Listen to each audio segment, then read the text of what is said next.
कि इनके लालच का कोई अंत नहीं है। 2 आदमी बेच रहा है, 2 आदमी खरीद रहा है। घर नहीं चला पाया वो देश चलाएगा है? कभी जिम्मेवारी उठाया होता ना घर का तो इतना बेईमान नहीं बन पाता। पत्नी ही डांट डांट करके ठीक कर दी होती। ये बीच का पैसा प्रधानमंत्री का दोस्त खा रहा है और खुल करके बोलते हैं जितना ईटी भेजना है भेज देना, हम तुमसे नहीं डरते हैं। क्या देश जितना तुम्हारे बाप का है उतना ही हमारे बाप का भी है, इस बात को याद रखना है। अगर तुम इस देश को बेचने की साजिश कर रहे हो तो हम इस देश को बचाने का संघर्ष करेंगे, इस बात को याद रखना है। और आज जो मुंबई में साजिश चल रही है उस साजिश को हमको समझना पड़ेगा। और वो साजिश ये है कि पहले आपने हमारा रोजी रोजगार छीन लिया, मिलें बंद हो गई, फैक्ट्रियां बंद हो गई और उन जगहों पे मॉल बन गया, अपार्टमेंट बन गया, बीकेसी बन गया है नहीं। और फिर भी इस शहर से हमको मोहब्बत है। कहते हैं एक पत्रकार ने जो है किताब लिखा है इश्क में शहर होना, कि जब आप किसी शहर में रहते हैं तो सिर्फ आप नहीं रहते हैं, आपकी मोहब्बत रहती है, आपकी यादें रहती हैं, आपकी पुरानी पीढ़ी की कब्रें रहती हैं, उनकी चिताओं की धूल रहती है और आपके आने वाली पीढ़ी का भविष्य रहता है। और आज पहले रोजी रोजगार छीन लिया, फैक्ट्रियां बंद हो गई और आज जिसको ये झुग्गी कहा करते थे, जिसको ये मलिन बस्ती कहते थे, जिसको ये कच्ची बस्ती कहते थे सायन कोलीवाड़ा मुंबई थोड़ी है। नहीं नहीं, मुंबई तो बांद्रा से शुरू होकर के जुहू पे ही खत्म हो जाता है। जिसको ये झोपड़पट्टी कहते थे, आज इनकी गिद्ध वाली नजर उसके ऊपर क्यों है? उसके ऊपर इसलिए है कि इनके लालच का कोई अंत नहीं है।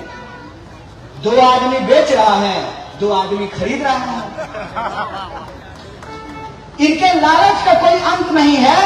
ये पूरा का पूरा देश अपनी दोस्त की तिजोरी का गुलाम बना देना चाहते हैं। ऐसी परिस्थिति में कौन है जो इसकी जिम्मेवारी लेगा? कौन है जो लोगों के हक और अधिकार के लिए लड़ेगा?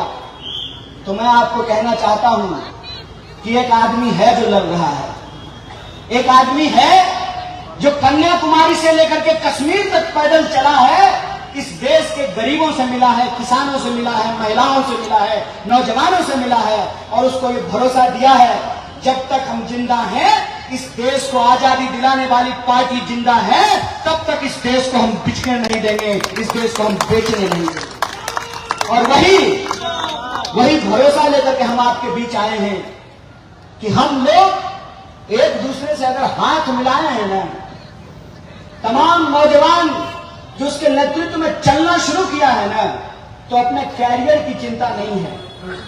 आप लोगों के आशीर्वाद से, आपके टैक्स के पैसे से हमने पीएचडी की है।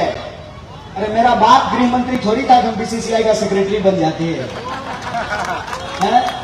मेरी मां आंगनबाड़ी में काम करती है, बाप मजदूरी करता था, तो हम थोड़ी जो है बीसीसीआई का सेक्रेटरी बन जाते हैं। हमने आपका नमक खाया है, आपके टैक्स के पैसे से हमने पढ़ाई की है, तो हमको इनका खेला समझ में आ रहा है। और क्या संयोग है, एक साथी ने कहा कि कन्हैया तू किसको कहेगा मैया। ये तो गाना है, देखिए जीवन का संयोग कैसा होता है। मोदी जी से हम हक की लड़ाई लड़ रहे हैं और मोदी जी जिसका हक मार करके भाग गए उसका नाम यशोदा है। मालूम है नहीं मालूम? मोदी जी की पत्नी का नाम यशोदा है। देखिए इसको कहते हैं नेचुरल जस्टिस।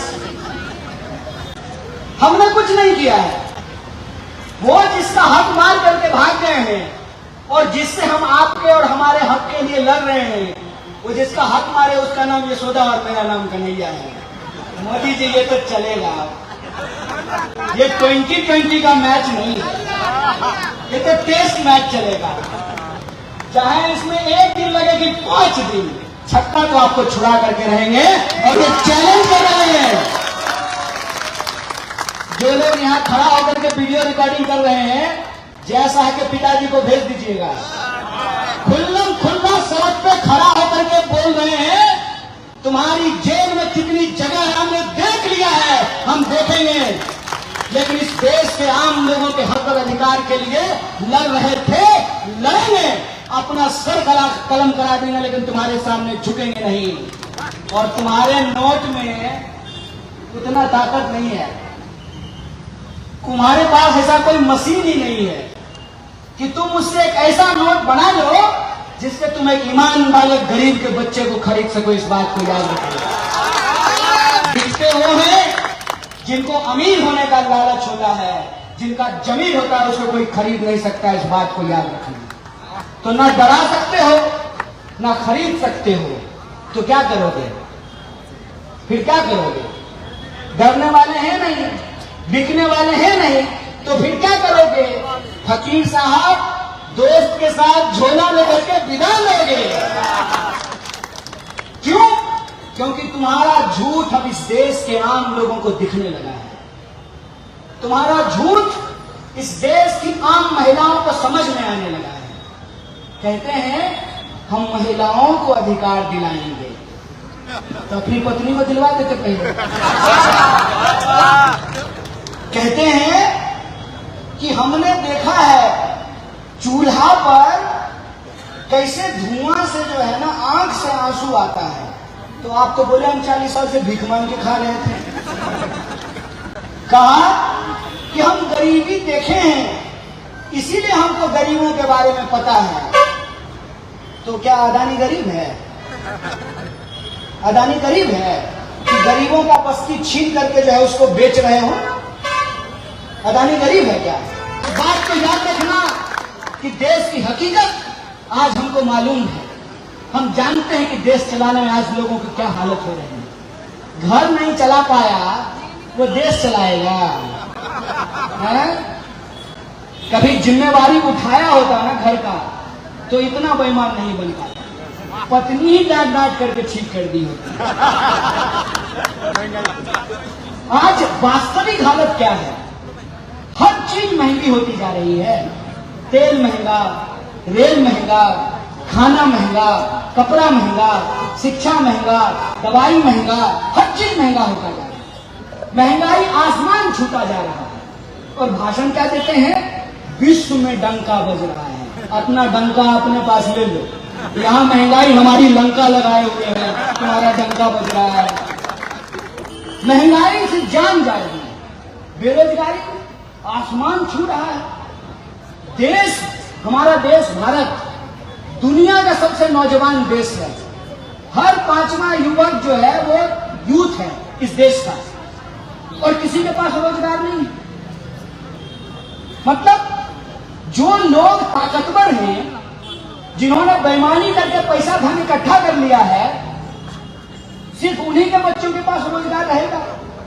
और जो मेहनत मजदूरी करने वाले मेहनतकश लोग हैं, उनके बच्चों को रोजगार नहीं मिलेगा।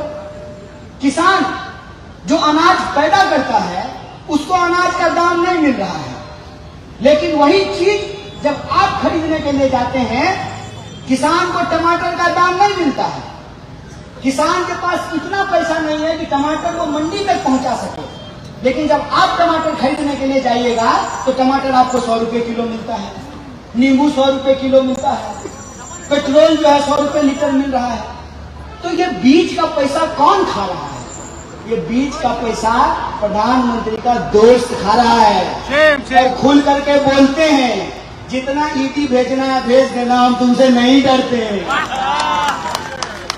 हमने कुछ किया ही नहीं है कि तुम हमको डरा लोगे, और जब हम डरेंगे नहीं तो तुम्हारे वॉशिंग मशीन में हमको साफ होने का भी जरूरत नहीं है। सच ये है कि आज देश महंगाई से, बेकारी से, शिक्षा और स्वास्थ्य